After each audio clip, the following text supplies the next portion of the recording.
Hello and welcome to Reinventing Nerds. Today we've got a very special guest because he's somebody that I actually know probably one of the longest people in my life since elementary school.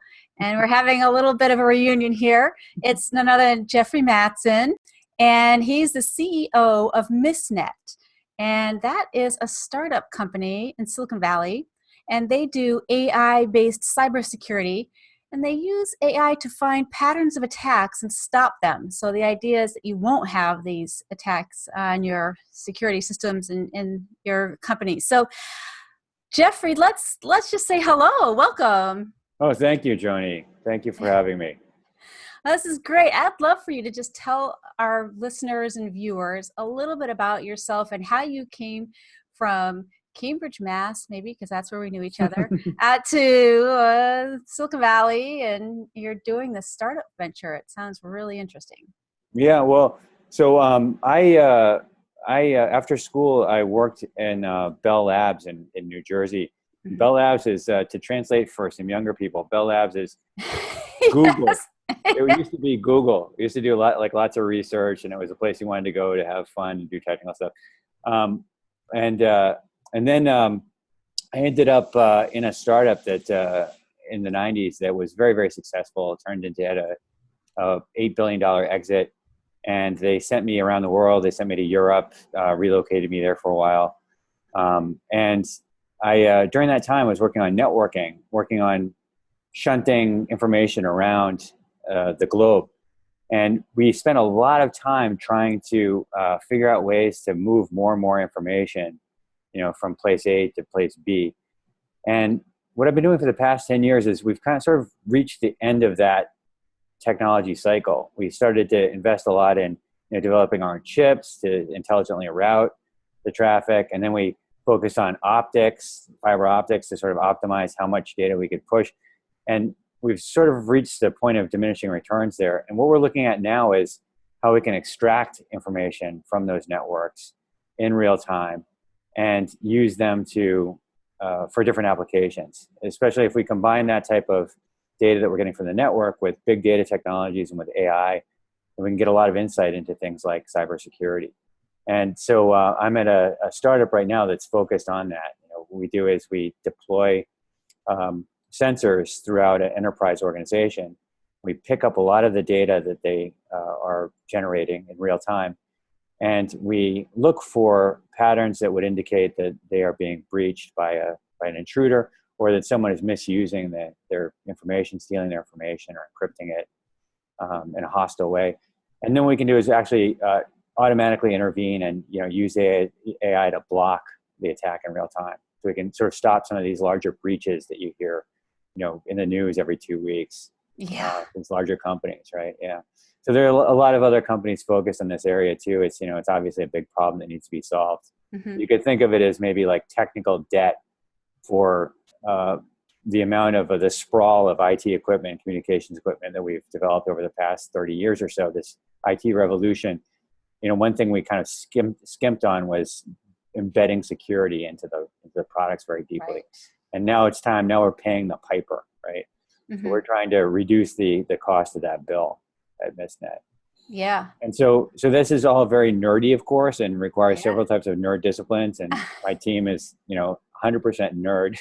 Mm-hmm. So, and we're trying to reinvent ourselves. So we're happy to be a guest in your show. Yeah, it is really technical, and, you've mentioned, as we've been talking over months now about the Reinventing Nerds. Yeah. Some really interesting perspectives on this and insights, and I would love to get them from you for our listeners. And, first of all, what kind of challenges are you seeing with the people at work? I mean, I'm not asking you to name names like, oh yeah, Bob's really a pain, but, like what kind of general trends are you seeing in this industry, that? Well, I think, that's a great question, Joanie. I think that there's there's sort of a, nerd privilege or techno-entitlement. Yeah. And I think that one of the ways that I grew up was, coming out of school and having, technical skills at a very young age that were very valuable, and sort of owning a technical area, gave me a lot of power Mhm. right out of school even, Yeah. and without actually a lot of maturity or insight on how to use that power. Mm. And I think that what people had to do with me was sort of just like they couldn't afford to let me leave the company. They couldn't afford to. So they just had to sort of put up with me, right? And I think this is a pattern that happens with a lot of nerds. You just generally or grow up like a spoiled child in the industry. And I think it's even gotten worse in this last tech boom cycle. Okay. I mean, we are, now the salaries, the compensation packages for nerds have gone, skyrocketed. It's very hard to get them. We do all kinds of things to woo them. And the problem is, so you can actually learn a lot of patterns that are not very helpful for yourself in the long run, not very helpful for your team, not very helpful for your company, right? So I think a lot of what's in the short-term interest of a manager to do with a good, solid, strong technical contributor might undermine them in the long run. You might put up with a lot more than you should, and the person will never learn some of the softer skills that they need to be truly successful. Wow. Yeah, Yeah, that's great insight. I mean, it's like raising kids, you want to give them stuff. You want to give them the lollipop because they're crying, and make them happy. But does that make them, develop a self-discipline to not be able to totally, cry? It's the same totally. thing over. Yeah. Yeah. And I also think that one of the worst things you can do, like studies have shown that one of the worst things you could do to a young person is like give them a big inheritance at a young age. So Yeah. if you're graduate from college and you have Mm. enough money to have a good time, but not really enough to live off for the rest of your life, then you just really don't develop the work habits that you need for the rest of your life. It really undermines people. It also gives them a sense of guilt and some other things, right? And I think that having certain tech skills can sort of have the same effect. It's almost this unearned gift that can spoil you, at the wrong age. And then if you don't, and also if the worst thing that happens is you run out of this inheritance money. If your tech skills become cold after some period of time or something, Oh, or yeah. yeah, then you're in real trouble, because then you're just you're a nerd with a nerd personality, but without hot nerd skills, right? So Yeah, it's like you see this with superstars like in Hollywood who go off and spend their millions and millions of dollars buying crazy things, and all of a sudden they're not high anymore, oh right? yeah, And they're yeah, just like, oh, yeah. they hit rock bottom. You're like, how could they hit rock bottom? They had so much. Exactly. But Yeah, happens yeah, all the time. Yeah, dream well, house for a month. yeah. Oh, that's interesting how the nerd thing too with the tech skills, you have to keep sharp to be able to stay valuable as well. Yeah, But and it's not just the access to you know money or compensation or perks or other things, but you're just people treat you so well yeah. if you are a nerd and you sort of own something technical, some technical area, Hmm. and you actually, because you're so narrowly focused in that technical area. I think there's a name for this phenomenon. I forget what it's called, but basically you think that because you're an expert in this one little piece of code that's very valuable, you think you know everything about everything. You Okay. overgeneralize your Hmm. expertise level, so you can really set yourself up to become very arrogant and so you see that a lot of technical people too. Also very very firm, social and political beliefs or beliefs in conspiracies or whatever, Hmm. and they tend to sometimes overestimate their general knowledge as well. Yes. Yeah. We have You some live in this bizarre biases. bubble. Yeah, Yeah. yeah, Yeah. Oh, that's interesting. So, you know, part of this is looking at management and companies, how to develop your technical teams so they don't have this maybe this blindsidedness into their skills, but also yeah. just as individuals who might be watching or listening and saying, "Wow, I need to make sure that I am still like a nice person." What you're saying, or have some humility, or don't let myself get such a big head that I forget that people are people, and yeah, maybe there's some karma. I don't know in this world. So that, Yeah, I mean, that was one thing, at least back when I was in Silicon Valley, we always said it was a very small world, and you had to be careful because the person that's working for you is going to be hiring you at the next job, right? When everyone gets laid that's off and really spreads true. around or whatever Yeah, that is. So yeah, so that there's part of that too. Wow. So that's a good point. Yeah, yeah, well, yeah, I mean, another point that you made here. Well, let me ask you something else. You said that this in the latest tech boom, this might even be worse. I'm wondering if you're seeing any generational differences. Is this kind of one Well, of the millennial it's things? Because funny. entitlement is also one of those words people It use. is, but but if you remember back, Joanie, that's what baby boomers used to say about us too. The Yeah. exact same term, and I'm sometimes I'm concerned that like every generation thinks that previous generation didn't earn it, right? Mm-hmm. But I will say this that I don't know what it's like in the other places, but in Silicon Valley, certainly the the the um, the perks that are available to young technical people are like they've never been before. Basically, in the culture in Silicon Valley has changed to a certain extent because of Facebook. Facebook was the ultimate success story. It's just basically a website. Now it's generating billions of dollars a year. It's worth several billion, and the key people involved in it were very, very young Mm-hmm. and didn't have very long records of of success. So in the past, what we'd look for with earlier stage startups, with like a Cisco or an Intel, Mm-hmm. it'd be to take a variety of disciplines, people with a certain experience level who could bring some technical depth and technical experience to bear. But the new generation of startups is a lot of it's based on it's relatively low tech and it's about speed of execution. It's about ability to leverage other people's software. It's about ability to market through social media. So it really skews towards much younger demographic group. And Right. I do think that Yeah. so the people that are involved in that, the elite young people that are part of that culture, are in a very, very good position right now, much better than we were when we started out. So I think, as I said, all tech booms, we've had a like 10-year tech boom, but it will come to a bust. I mean, tech is very cyclical. Mm-hmm. And when it does, Mm-hmm. just as in 1999, you could be a PHP programmer and or HTTP. You didn't know HTTP, you'd be in a great Right. position. Then when the bust happened, B2B meant like back to Boston. Everyone went back to Boston, trying to look for an insurance job. And when the bust happens now, if people have these poor skills and they're also these poor soft skills and they're also their tech skills are not as highly valued, and they're relatively light, then they're going to be in a very bad position too. Right. Yeah. So I think what really helps people is to what's good about working and doing internships first and then working your way up is just sort of learning to discipline yourself, learning how to work with other people in a corporate setting, and if you never really learn that, then it's your transferability into other industries is greatly diminished, I think. So, Right. And it yeah. might be at one point when you wake up one day, you'll find that will really bite you because you don't have some of those skills there, especially if you want to lead a team. I mean, it's Right. one thing to be an individual contributor and to be coding and, or have these tech skills and do all this. Another thing to move up into a position where you actually have to manage teams of people and negotiate contracts Oh with yeah. people in other organizations Yeah. and all those kind of Or things. even to achieve a technical project properly, there's this myth of, you watch like Iron Man or something.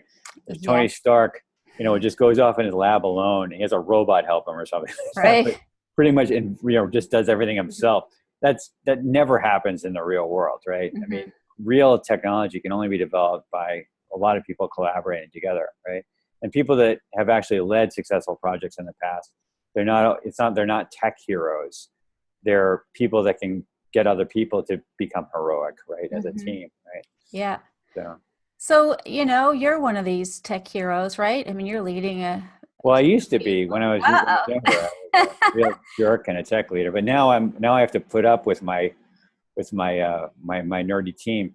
But actually, So, yeah. they tend to be very nice guys, right? So Okay. overall. So, how do you make that happen? I mean, is this something that you do when you're hiring people? You make sure to check for these kind of skills, or do you develop them, or is it just sheer luck? You were really, happen to get the right people just, because you're doing That's something a good question. interesting? Yeah. But I think, I think I just kind of start with a nice core and then they really advocate to bring in other people that are also Hmm. nice, good to work with.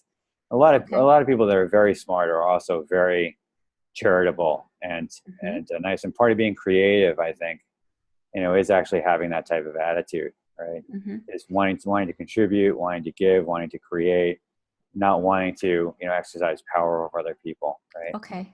So I think that culture kind of self-develops. But I have to tell you that I still struggle with, basic nerd impulses, and Like what? everyone else on my Yeah. team does. Well, to always want to be right, Okay. to have your own way, to use any Mm-hmm. information you have to your own advantage.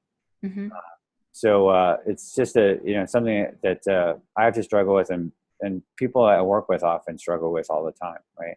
So how do you, you know, Well, I I wouldn't guess consider squelch that? Yeah. myself a model of getting past it, but Oh. we just, basically the people that I work with, we generally have a understanding, after working together, that we're going to be very frank with each other, and sometimes we'll Mm-hmm. challenge each other, and Mm-hmm. we try and be very friendly, extra friendly after, and we say that challenging is part of the relationship, and so we just make sure that it's put in the right context, and not Right. taken so personally, and Yeah. you know, So the conflict is really around the issues, not the people.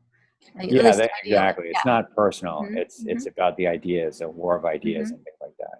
So Oh, that makes sense. And especially if you kind of set those expectations up ahead of time, then yeah. people know and it's okay. And they can challenge you too, I suppose, or Oh, definitely. They certainly do. They run herd over me all the time. And they're all now they're much smarter than me too, so it's pretty easy for them, right? They're running circles around me. So yeah. Well, yeah, I mean, role modeling, that's huge, right? I mean, if you can take it and when people challenge you, then you're showing them how to do that as well. So, yeah. I like to say that it's good to have a little bit of conflict to sort of keep people awake. But I think some of it is just, as I said, it's just embedded nerd culture that we should someday try and maybe get past. hmm. Well, something else we've talked about in the past is a little bit about sort of some, I don't know, reenacting family or origin of dynamics at work. How does that show up for you? I mean, how do you see? Yeah, I have noticed that. I think that people generally they come up with their social models, at work, uh, or in probably in other settings based on family dynamics. Mm-hmm. And I think they tend to look at their peers, the way they look at their siblings to a certain extent. They look at their management structure, the way they look at their parents to a certain extent. And I do think that plays out. I think you can see how the expectations they have of their company are often Mm-hmm. based on their family of origin. And I don't think that's looked at very often, in the literature. But Right. I think I've seen it play out a lot. Yeah. Well, in the psychology literature, you would see that a Oh, would lot. I? But Okay, yeah, right. I mean, not just in terms of the work, but just in general. I mean, that's how you learn to develop your coping strategies and your social interactions. And what you're pointing out here, I think indirectly, is that it's not always what's useful at the time. Like it might have been the right thing to do when you were 5 and you had siblings, beating you up because they were bigger and stronger, right? Right, That right. versus, so you learn a certain coping strategy there, and then you get to the workplace, you're an adult and you've got other people on your team. It's not the same thing, but you don't Exactly. know any different. So you have to relearn, and try to figure that out. And I think sometimes having even just these discussions about how to interact with people and what people's motivations are and all that, like you're doing, is a Yeah. way for people to rethink that. And, sometimes it's self-insight, thinking about why people do the things they do, what's driving them or what they're afraid of. Often it's like, well, I'm afraid, and you realize, oh, I don't need to be afraid of that anymore. I mean, that's not, I Right. mean, there's no kind of playground that's going to like shove me underneath the slide or something. Right.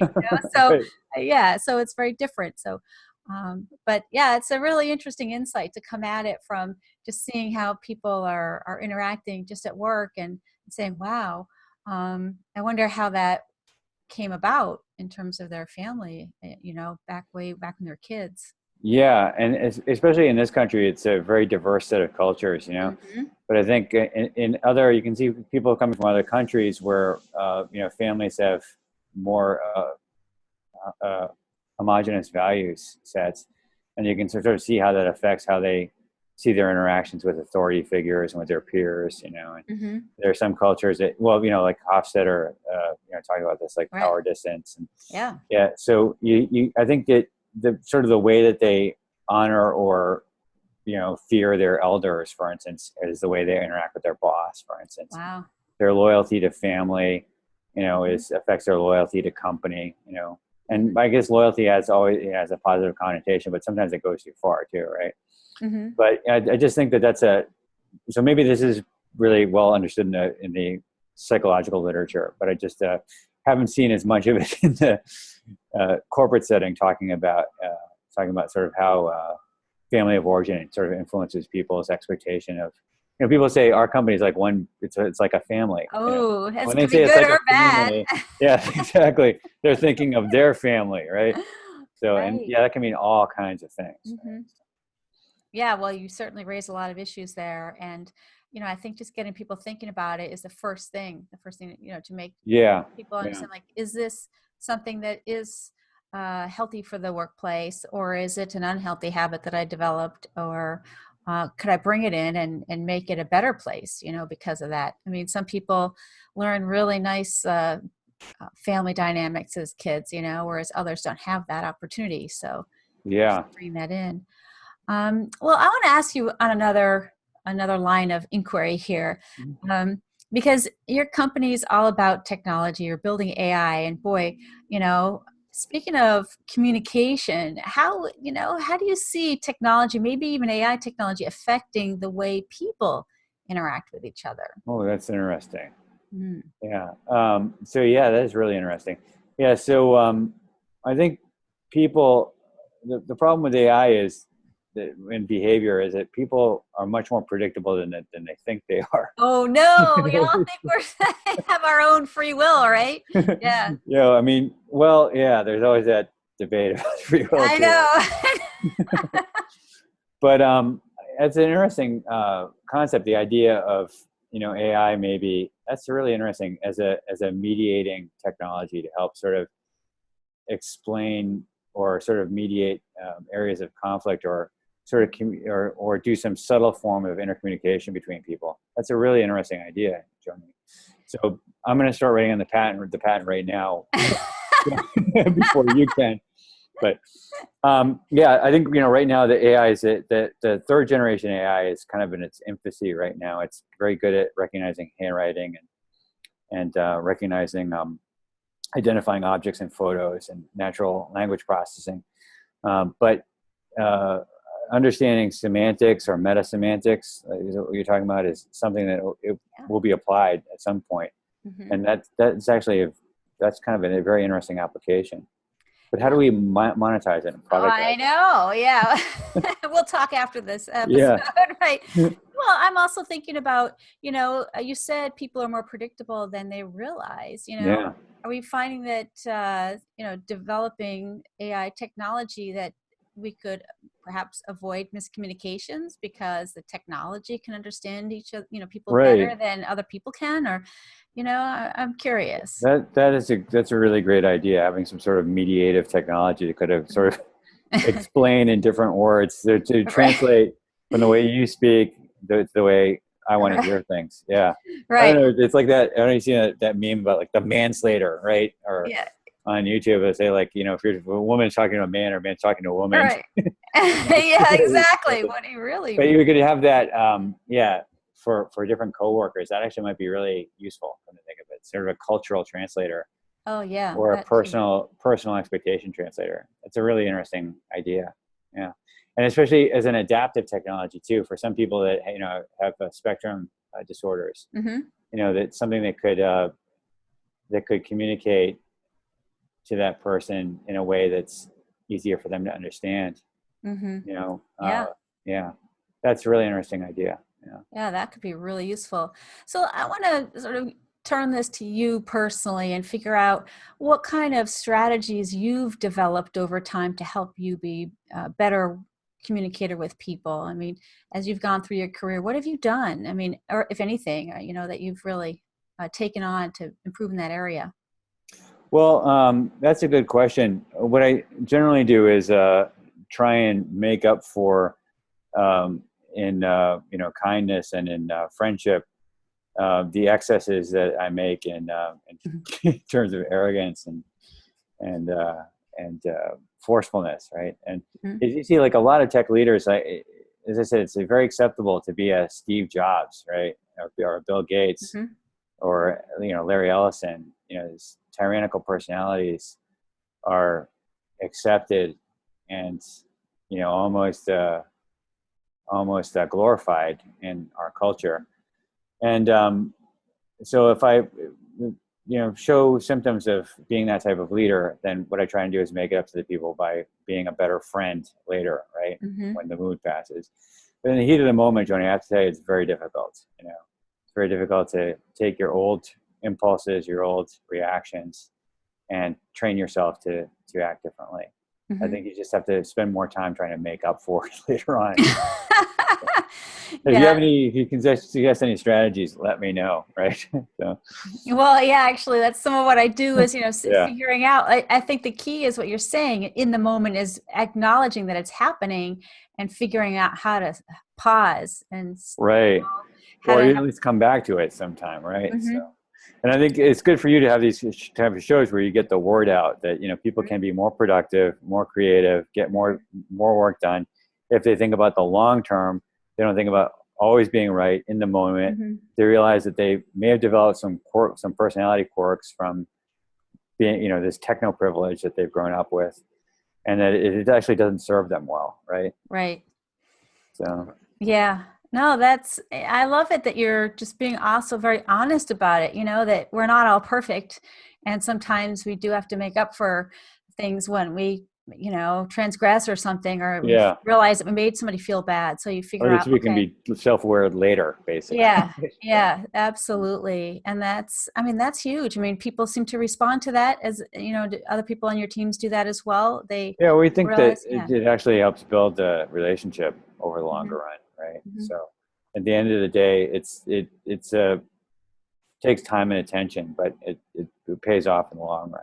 And like I said, then the next time we have a spat or something, next time we have some conflict, everyone will know that it's completely not personal. It's just in the Hmm. moment. Hmm. And sometimes it can be good, clean fun, right? To have a little Hmm. bit of conflict, Uh-huh, makes yeah. things less boring, right? Yeah. At work.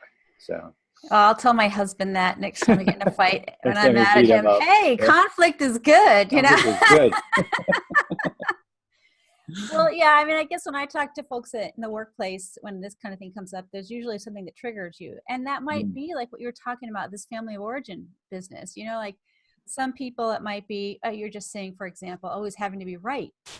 And somebody challenges you on that. And all of a sudden, it just makes you, like you can feel your body tense up and you have to lash out or something like that. It might be something else like, a fear of making a mistake or something like that. There could be all sorts of things that are in there. And the first thing is figuring out what it is that sort of gets that trigger going. And then that's when you can come up with a sort of the solution to pause and say, okay, a reset moment here is instead of lashing out, yeah, is to do something else instead, like say, oh, you know what? uh, Often people like pause it up, be like that. That's an interesting point. I'm going to have to think about that. Can I get back to you tomorrow? Or, let's take a little break because I need a little bit of time here to process that. Sometimes people do that just as a way of being able to figure it out, and then later it gets easier. You can just yeah. find the Or fillers. Yeah. but it could work the other way too. I mean, so like in Malcolm Gladwell and Outliers, and he Hmm. talks about how children that grow up in more working class families, more authoritarian families, Hmm. they or they tend to have more authoritarian families, and then they don't develop the confidence that they need to Yes. manage their bosses properly, manage hierarchy, to speak up, Yeah. and so it can work. So you can be too deferential as well, right? Hmm. But I think it's important for people to understand that okay, you may have grown up in that type of family, for instance, where you have to respect your father and you don't talk to him, but now you're in a different setting. Your boss is not your father. You have to Right. learn to speak up, or you're not Yeah. going to do very well, right? Right. So people they project I think their family of origin into work, but they've also learned sort of ways Hmm. of dealing with different types of people, peers and authority figures from their Hmm. family, and it's in everyone's best interest to be aware of that and to see how they need to modify it to get ahead. Right. Right. Yeah. Yeah, just changing it from the way I used to do things to the way that it will be beneficial to do things. I mean, that's something that I think we all have to do over time because it doesn't ever say stagnant to begin with. At Right. each phase of life, we have different ways of communicating that are, uh, healthier and more productive. So, Right. yeah, so one of the Sometimes it's not constant them, it's development. you. Yeah. Yeah. Sometimes, Yeah. yeah. So, oh wow, these have been really interesting insights, Yeah. and Super interesting. yeah, I'm so glad we were able to have this conversation. Me too. And I think that our listeners and reinventing nerds might have gotten some great ideas to continue thinking about, even if we don't have all the solutions right away. It's like half the battle is even just being aware of these issues. Like, so Absolutely. yeah, and I just really appreciate you being willing to be authentic and share the challenges that you've been under and these different roles that you've had. So thank you, Well, Geoffrey. thanks, Joanie, and appreciate your insights as well. So let's go reinvent those nerds. Okay. All right. Well, I'm going to wrap this up and say thanks to all our listeners and our viewers, and to subscribe, rate, and review. And we look forward to seeing you on the next one.